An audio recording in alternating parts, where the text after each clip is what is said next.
কংগ্ৰেছৰ যুৱৰাজ ৰাহুল গান্ধীক ভাবুকি চেঙাৰ কাছুমাৰা আৰক্ষী থানাত 4 নেতাৰ বিৰুদ্ধে এজাহাৰ দাখিল।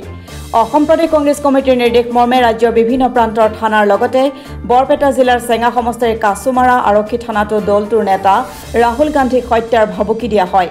দুগৰাকী বিজেপি নেতা আৰু দুগৰাকী শিৱসেনাৰ নেতাৰ বিৰুদ্ধে এক এজাহাৰ দাখিল কৰা হৈছে। অসম প্ৰদেশ কৃষক কংগ্ৰেছ কমিটিৰ সম্পাদক নুৰ সালামৰ নেতৃত্বত আজি কংগ্ৰেছৰ যুৱৰাজ ৰাহুল গান্ধীক প্ৰাণে মৰাৰ ভাবুকি প্ৰদান কৰাৰ অভিযোগত তাৰবিন্দৰ সিং মাৰৱাৰ, ৰৱনীপ বিট্টু, ৰঘুৰাজ সিং আৰু সঞ্জয় গায়কৱাড নামৰ এই 4 গৰাকী নেতাৰ বিৰুদ্ধে কাছুমাৰা আৰক্ষী থানাত এজাহাৰ দাখিল কৰা হয়।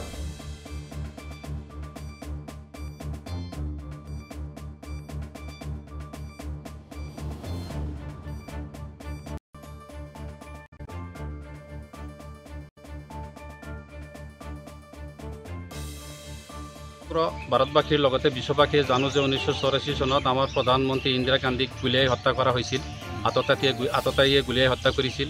1991 চনত আততায়ীয়ে আমাৰ প্ৰধানমন্ত্ৰী ৰাজীৱ গান্ধীক বম দি হত্যা কৰিছে। ঠিক একেইদৰে এইবেলিও আমাৰ এই 11 ছেপ্টেম্বৰত বিজেপি দলৰ নেতা MLA মন্ত্ৰীসকলে আমাৰ এই দলৰ নেতা দলপতি ৰাহুল গান্ধী ডাঙৰীয়াক হত্যা কৰাৰ পৰিকল্পনাৰে বিভিন্ন ধৰণৰ ভাবুকি প্ৰদান কৰিছে।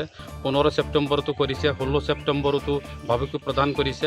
তেখেতক গুলীয়াই হত্যা কৰাৰ কাৰণে তৰবিন্দৰ সিং মাৰৱা বিজেপিৰ নেতা তেখেতে মুকলিভাৱে আমাৰ নেতা ৰাহুল গান্ধীক গুলীয়াই হত্যা কৰাৰ কাৰণে ভাবুকি প্ৰদান কৰিছে।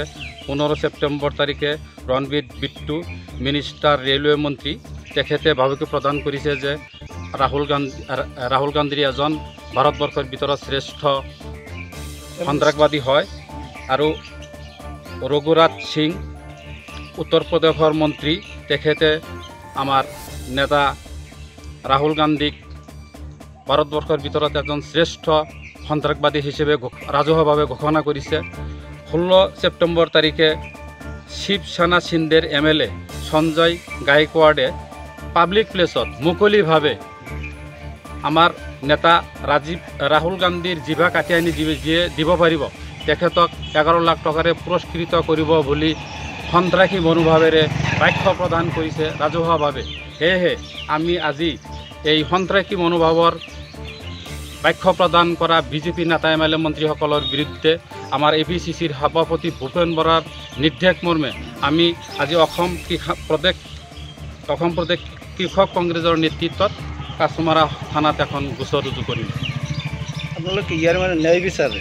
আমি ন্যায় বিচাৰোঁ, দোষী কৰায়ত্ব কৰি জেল হাজতলৈ প্ৰেৰণ কৰিব লাগে, দোষীক উপযুক্ত শাস্তি বিহিব লাগে।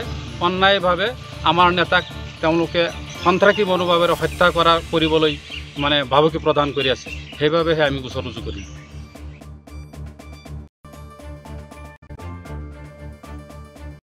Bureau report, Assam today.